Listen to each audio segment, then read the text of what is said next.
कि जहाँ जईबू ताजा सनम देख के जिंदगी भोखा दिल जखम जनी सोचा हमारा बारे में तुहरा खाती हमारा मोइल ना रहे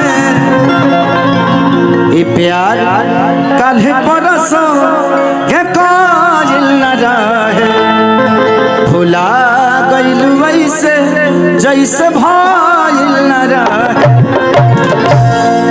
एक बहुत प्यारा मेरा सैड सॉन्ग रिलीज हुआ था बदनाम एंटरटेनमेंट पे कि पहले रहने पानी अब शराब हो गई आ तोहरा खाती इतना हम खराब हो गई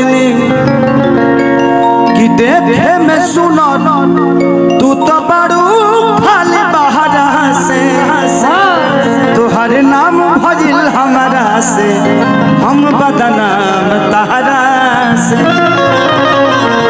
चलो सौम्या हम बिल्कुल आपसे नाराज कभी नहीं रहे बेटा, आप ऐसे ही काम करते रहे। आपको किसी के गाने में देखता हूँ तो सबसे ज्यादा खुशी मुझे होती है क्योंकि पहली बार मैंने आपके साथ काम किया था, पहली बार आप मेरे साथ लॉन्च हुए थे और आज पूरे भोजपुरी स्टारों के बीच में आपका एक पहचान है, भोजपुरी समाज में आपकी एक छवि है, उसको हमेशा बरकरार रखिए और ऐसे ही मेहनत करते रहिए। बैठिए हम लोग मिलते हैं।